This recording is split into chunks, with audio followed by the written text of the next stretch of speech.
The FE4202 is an incredibly powerful yet at the same time weak British tech tree medium. The powerful part is the gun. It's got incredible HESH penetration over 230 millimeters with the ability to deal 440 damage per shot.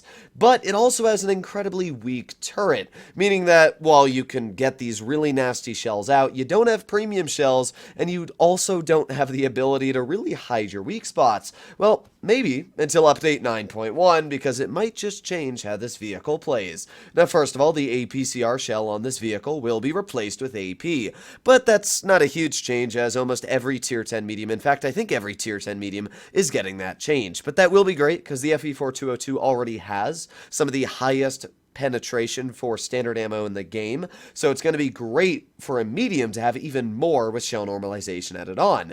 It's also going to be getting a Dispersion Nerf. Yes, that's not great news. It's getting increased by 0.019. Now, the FE4202 is a very accurate medium currently. In fact, it's one of the most accurate mediums at 0.290 dispersion. So while the dispersion is getting nerfed, it's not really going to affect the vehicle too much because its on-movement dispersion is the real problem. I would much rather have the dispersion get nerfed and Wargaming buff the on-movement, but in this term, it just kind of seems like the overall dispersion is getting about 10% worse on the vehicle. Now, here comes the important parts. Frontal hull armor will be increased by 73 millimeters. That part, doesn't matter too much because you'll see it's just a very thin bar. But the frontal turret armor will be increased by 49 and 20 millimeters in different places, and that right there is the bingo. If we make our way over to Blitz Hangar, we can take a look at the FE4202 and update 9.0. This is currently 9.0,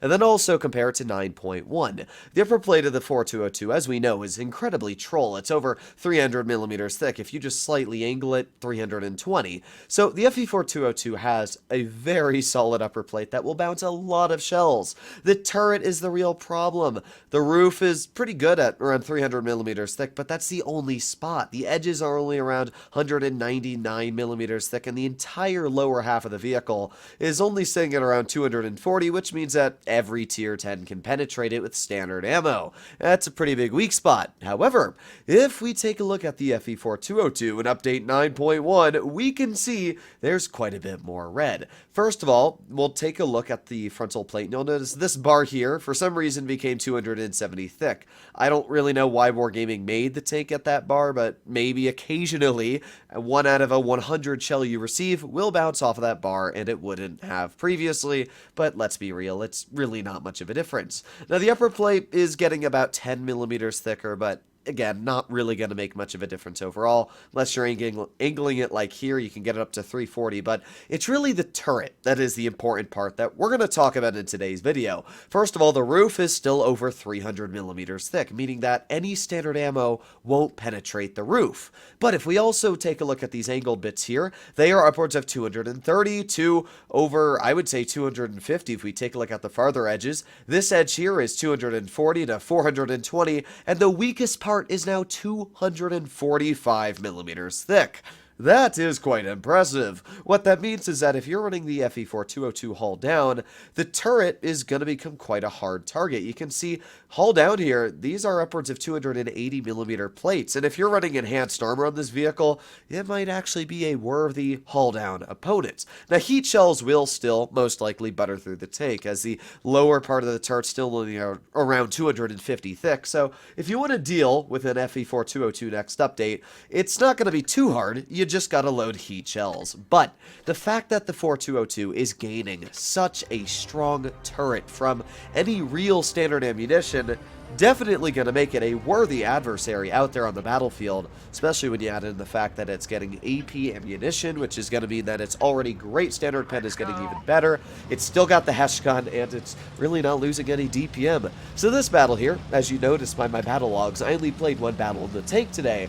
I was going to play two and then showcase both the battles, but I only needed to play one for today's video. So let's take a look at the enemy team. They got a 121B, Leopard 1, and a Progetto 65 when it comes to mobility. They have a Type 71, a VK 72, and an E75 when it comes to heavies, and for one tank destroyer, they have a Hori Type 2. Now, I was already able to get one nice Hess shell into that 121B. Unfortunately, it did low roll just a bit, but it's fine. At least we were able to penetrate the shell. We got a nice snap on the side of that Type 71's turret, but in this situation, I also got to be very cautious about the mediums. But speaking of that, we got a nice 400 tap into the Progetto, and yeah, that guy's really not enjoying life all too much anymore. We have the E75 off to the side. There you go. Another nice tap for 425. I just love the capabilities of this tank. With, first of all, the fact that next update with the hull-down armor, it's going to be great. The fact that you can actually poke spots where I'm currently sitting at, but kind of feel comfortable that you might bounce shells. Now, obviously, tank destroyers and higher pen heavies are going to butter through your turret, but I would definitely say the average medium, especially players that are not running calibrated and running rammer, are going to struggle a lot to penetrate the frontal turret armor and hull of the FE4202. So already, we're up to just about 3,000 damage. It's just that easy when you have 440 alpha to get out those incredibly high damage numbers. There you go, nice 500 roll into the side of the Hori Type 2, and we're not done anytime soon. I've got the 121B off to the side, and oh, unfortunate. That poor on movement dispersion right there, showcasing why sometimes it can be kind of a rotten egg. But the good news is that I can just dip off the hill, make my way around the 121B, and start shooting him once again. Now, since the 121B's not looking at me, get a nice Hess shell into the side of his turret for 440 hit points right there. We're up to 3,900 dealt, but we're not done anytime soon. Now that we have the side of the Type 71, I'm going to use my great mobility, get past the VK72, and oh boy, this is around 4,000 damage per minute, just absolutely tearing hit point by hit point into this poor Type 71.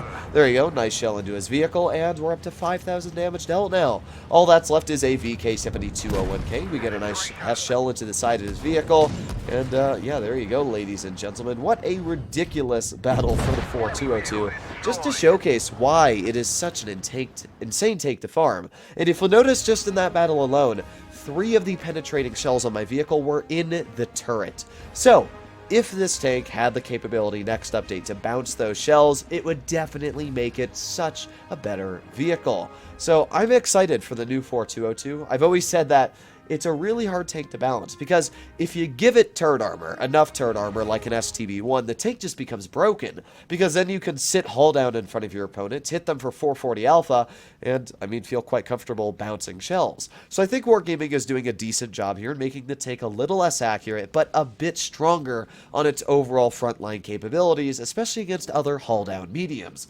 Either way, I'm excited to see how the 4202 is going to perform in next update. Let me know what you guys think about this tank in the comments down below, but this game really showcased everything you'd ever need to know about the vehicle. It's still going to be able to do everything I did here in the next update. Farm easily 6,000 damage, pull out those masteries, and it'll do even better with the increased armor. Hopefully you enjoyed today's video. If you'd like to see more like it, please consider smashing that subscribe button down below. But other than that, I'll be seeing you in the next one. Bye-bye.